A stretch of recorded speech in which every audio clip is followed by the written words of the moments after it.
I am here with Kristan and Rachelle Faul. They are pastors at, can I say where you're at? Yeah. Cavalier Assembly of God. Sometimes people are a little paranoid about, giving away. Anyways, but today the topic that we're talking about is being in ministry as a couple. And I don't know how as I was just saying there, it's not, I guess, technically not co-pastoring what you guys are doing, but you are in ministry together. Now, before you were at Cavalier Assembly of God, you were in Massachusetts. When it comes to doing ministry together, did that start there, or did that start in Cavalier, when you got to Cavalier? I'd say it started in Massachusetts when we were there. Yeah, maybe some before, because we kind of started getting to know each other by doing ministry together. Thinking worship leading together. Okay, so I don't want to use the term co-pastor because technically we're not co-pastors. When a couple co-pastors, I guess the assumption would be that both would be hired by the church. Right. But for you guys, that wasn't the case? Correct. So right now, I'm hired as the senior pastor, and but Rachelle and I do ministry together. Right. And so, I mean, like a lot of the ministry that I guess if you want to say I get credit for, really we've gone over together, even like sermons and stuff. Not always, but a lot of times we'll do sermon prep together, and we'll go back and forth, and even some of the, if you want to say the ideas that the Lord has given us, a lot of them come from Rachelle too, and so, I mean, I guess I kind of get the credit because I'm the one that's up there giving the sermon, but really both of us have been working on it together, and I think it's a great way of being able to share things because God speaks to Rachelle in a different way than He speaks to me, but and vice versa. But we kind of get a better picture, together when we look at a verse or a scripture passage and put it in context with the whole Bible. And sometimes we co-preach, so we'll prepare something that we're gonna tag team.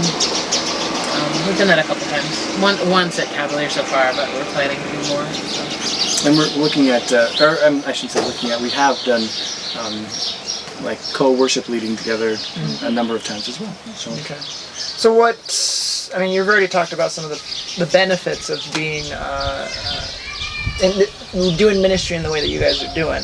What are some other benefits maybe that someone might not realize as opposed to more traditional role? Like for myself, again, I was hired as the pastor for the church, but Emily, my wife, she does do ministry in the church, but for the most part, when it comes to leading different ministries and organizing, it's up to me, and I think that's more of a traditional way of doing ministry. So what would be some benefits of doing it together than it would be individually, that someone who's used to doing it individually might not realize maybe? Well, I mean, from the woman's perspective, and I haven't been a pastor's life long, but I've been my parents are pastors, so I grew up in that traditional role more. But no matter what, for the woman and the family, you're going to be affected by the pastoral role. And so what I appreciate, and this is between us, we kind of have prayed, and God's just given us, I think, leading for how to function so far anyway. Yeah. And so for me, I just think, well, it's going to affect me anyway, why not just embrace it and know we're a team and nothing's going to come in between us, and God's put us together to be a team together. And so that just, it gives me I guess the freedom to embrace that. And also part of the challenge is to know that as I have a different role as a woman than Kristan does as a man, not saying that I can't preach or any of that stuff, but just that it's, and the way we have it set up now, he's the pastor, and so sometimes I'll give him my perspective, but then I say, but you need to think over, you think over what you think or what you feel the Lord calling to you. I just wanted to give you, what I'm thinking. It's not that I'm trying to control his thinking. Yeah. I'm just trying to give him a different perspective from my woman brain, and then he can kind of mull it all over, which he's very good at doing. Well, and I think because, obviously, and I mean this is an overgeneralized statement, but typically the lady's brain is more of an emotional side of things, and the man's brain is more of a, I don't know, like maybe let's just get it done kind of a thing. We can together when we go through things, we can kind of touch on both sides, and then our prayer is that it can speak to both sexes, if you want to say that, you know, and when we preach or when we do ministry, and also to get maybe the feminine understanding of things that maybe my masculine brain doesn't really think into so much, you know. So like especially like passages of scripture that deal with, you know, maybe more of a feminine side of things. I can't really think of anything at the moment. Well, we talked about some on Mother's Day, because they describe the mom or the God as the mother, and even describes, like David describes himself as being satisfied as a baby is satisfied with the mom's milk. That's how he describes himself that way, satisfied with God. Yeah, sitting at God's. Like that's easier for me to talk basically, about than for Kristin to talk about. Yeah. I apologize for being on my phone. My wife is wondering where I'm at, so I'm letting her know. Communication. Yes. I would say she's coming up. I would say another benefit, and I don't know. I mean, I heard a speaker say this once. I thought it was very interesting that in the Garden of Eden, you see the woman the man just blamed the woman for the deception, but the woman identified that it was the serpent, that it was the enemy. And I'm not like theologically how well you can extrapolate from there, but I can say that in our own experience, I'm learning that sometimes when I'm struggling even emotionally, like, and I take it to be like, oh, I'm just being a woman again, being emotional. But there have been a lot of times when it's actually been a spiritual attack, and I'm getting better at recognizing that and then sharing that, and then we take it to that level of battle rather than trying to analyze, like, why am I, you know, feeling this way? Well, sometimes it's just emotional, or it's emotional, it's manifesting emotionally, but it's because of something going on spiritually. And so that, I mean, now that we're growing and learning in that, I feel like that's a strength that if we weren't doing ministry together, I don't know how well that would be able to be used. But and I do think that there's kind of a trend toward, now we're seeing more of like a co-pastoring, which this isn't co-pastoring yet.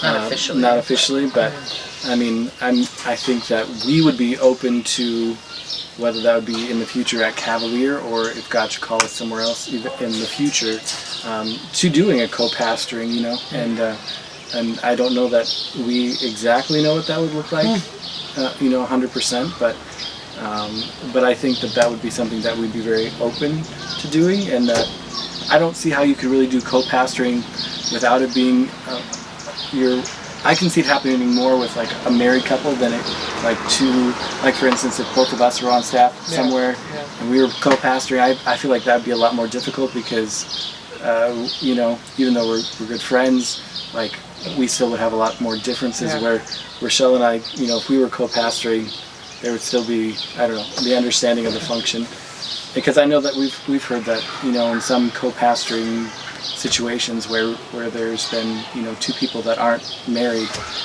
you know, one usually rises up and ends up being the senior pastor anyway, you know, and so, but I think in a married relationship that. And we talk a lot in our church. We talk a lot about how God created us to have separate roles in our genders, unique and not bad, not how did you put it? Not unequal. That one time we were preaching, we talked about this. Not unequal roles, but just special and different in the roles that they are. And we want to, especially in our society, which is kind of even like attacking even in genders, like we want to embrace and champion how God designed relationships to be. Yeah. And so the way we're kind of growing in this journey is I think helping us to do that for the people in our church. At least that's our hope, that's our desire. So. I guess the next question I have for you is, when it comes to like stresses of the church, I know for myself, even when I'm not at the church, I'm thinking about things that like need to get done, or things that are just concerning me about the church, and try not to bring that home and then put it on Emily. Right. How do you guys deal with that if you're both involved in that manner? That's a great question. Because there are times... And we are still learning. Because there are times that I have, like, specifically not told Rachelle something, and then later on she found out about it and she's like, well, why didn't you tell me? And I would say, well, I was trying to protect you. And she would say, well, it would have been better for you to tell me than for me to find out another way. And so, then that was part of the learning process for us, is that, even though I know that it's going to be a stress to talk about it maybe in that moment, it's better to not have any kind of, for us anyway, we feel like we don't want to have anything, any secrets at all, kind of a thing. And well, there's already so many pressures because you're on demand all the time. There's already so many pressures to pull us apart, we feel like. Not no one's intention, just the pressures of life, And so if we don't purpose to stay in communication but then there's a fine art between, okay, here's what's happened, or here's something, let's be aware of this, and then let's not talk about it for the next 2 hours trying to resolve it. Because in all honesty, we're not going to resolve it in 2 hours in a conversation with each other anyway. Like, I'm probably more of this way than he is because of being a woman and talking about things is how we process. I'm not saying guys don't process, but I feel like we really like to talk about things. And so something that we're learning is, okay, well, this is happening, let's pray right now. Let's pray until we can feel the release. And then let's not talk about it anymore. And then until we feel prompted to talk about it. Right. But not have it obsess over, the whole 2 days. Or which that's something we've had to learn too, because Rachelle's more of she processes through conversation. I process more through just thinking about it in my head. So there can be times that I can be trying to process through something, and Rachelle's like, what's going on? You're not talking to me. And I'm just trying to process what's happening, or things that we're going through, or in the church or whatever. And for her, it's talking. And so to just be able to have that initial talking about it, conversation, and then to, like, for me, it's usually initially talking. For him, it's me letting him have time to think. Right. And not pushing him to be like, what's wrong? Tell me what's wrong. And when he's ready, then he'll talk. But just knowing that about each other, and then I would say, like, not letting it consume our lives. And that's something we're still growing in. Because you can be not working physically, but your brain is still working. And then you're not actually taking time off, and then you're still exhausted the next day when you wake up because you've been mulling over all these things. So we're trying to learn, or I hope we're getting better at it, but like to kind of just turn that off for an evening, or unplug, leave our phones inside and go for a walk, or go out in the garden. And because sometimes, the phone being available all the time is wonderful, but it can also be a constant pressure. So trying to learn how to unplug more and take time, and that's okay. And I have to say it was helpful. I think it was district council when we had that counselor, I forget his name, but he talked about that, like living at self-sacrifice is very unhealthy because you have no room to give. But if you live at self-care, then you can do self-sacrifice, and it's not such a big deal, And so we've been, I don't know, I don't think that has to do with co-pastoring. I think that's anybody in ministry learning that process. But so as far as actually trying to protect one way or even the other, I suppose we feel like it's better just to be transparent with each other and try to, even if it's going to be an initial, like shock value, or, it's better to just get it out in the open and get it taken care of. But I think there's been growth. I mean, we've only been there a little bit, but there was a time when I was too fragile for that. Like, I just was. And so Jesus has helped grow me, and I've gotten healthier, and I can now I think we're at that place where it's like, we know it's better to talk about it than to let either one of us kind of become alone and removed emotionally, detached emotionally, to try to protect ourselves, that actually puts us in a more vulnerable state. So, okay. That's good. I guess the final question then for you today is, if someone obviously it'd be easier to have it start from the beginning of the ministry, like if you're moving to a different church, and to be kind of that co-ministry type of setting. But if someone were to look at, maybe you have the husband pastoring a church, and they wanted maybe to start working on doing a little bit more of co-ministry, do you have any recommendations on how they'd go about that?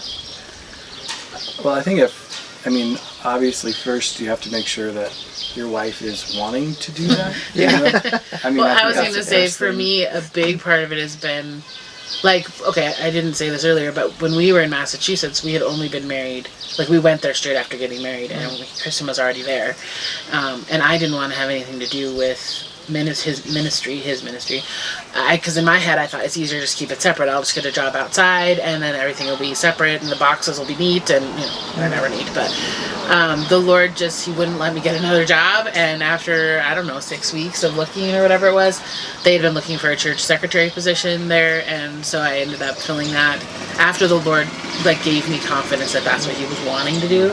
And then it became very clear that this is how God's designed us to work. I mean, everybody's different. This is how.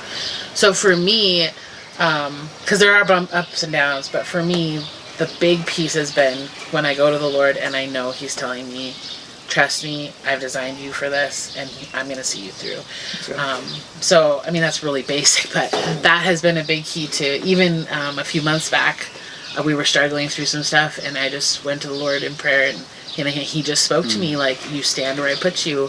There's no defining role for this, but you can stand where I put you. Because in my logical brain, I want to have it clear, written out, make sense. Yeah. And He was telling me, you don't need that. You can trust where I'm putting you. And I think that's probably one of the hardest parts for if, even in our situation, or if someone's in a situation where they're the pastor, but they want their wife to kind of come and be more part of the ministry together, is that I mean, even as a pastor, you don't necessarily have a defined role. Yeah. I mean, you do, but Yeah. yet it's it's an Make it all-encompassing, your own. Yeah. where, as Rachelle being my wife, what's her defined role, in that ministry? And it's almost it can be as much as she wants it to be or not, but then how does it work out, even as far as with other people and how they see her, and so I think it's really a lot harder, I would say, for the spouse who doesn't have the defined role to be part of the ministry in that sense, because other people maybe won't recognize it that way, and and then at the end of the day, who's the one who ends up having the authority to say, well, this is what we're going to do, or this is not what we're going to do, and so that, I think that there has to be an understanding between husband and wife, and that that I guess they have to be on the same page. Yeah. And then there has to also be the understanding then that ultimately when it comes down to people, if someone does have an issue or whatever, that they're gonna end up having to come and talk to me, and it's gonna be it has to be addressed by me, because I'm the one who has, if you want to say, been given that authority, in that position.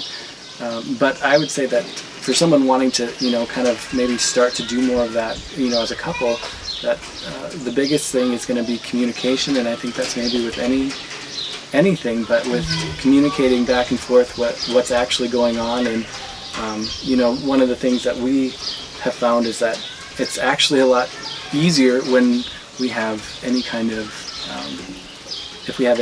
meetings or whatever, if we're actually together, so that way both of us can be there to hear it, and then it's not the pressure's not on one or the other to relay what happened, because we were both there, and we can process that bad information at the same time. Right, because I can sit in a meeting or something and hear something, and then the way that it was said, can be I can say the same words, but they can come across totally different, Right.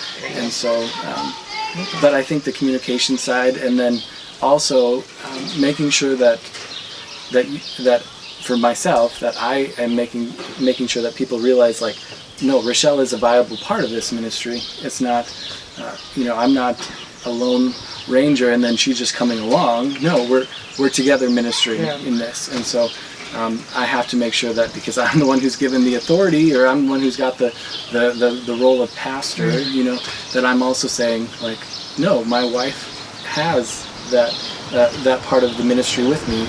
We do it together, and if you want to say giving credit where credit's due, and even I've talked about before that we do our sermons together at many times we've done that, and so being if you want to say being comfortable with the fact that not being insecure that right, we're doing it. You're not threatened by Right. what I have to offer, and you champion that, and that works well. Both, I mean, I can know that the other thing I feel like Kristan does well is he lets me, when I need to vent, as my spouse, he lets me vent, and he doesn't allow that to affect, like, he's not changing his mind about what's happening. He's just listening because he cares about me. Yeah.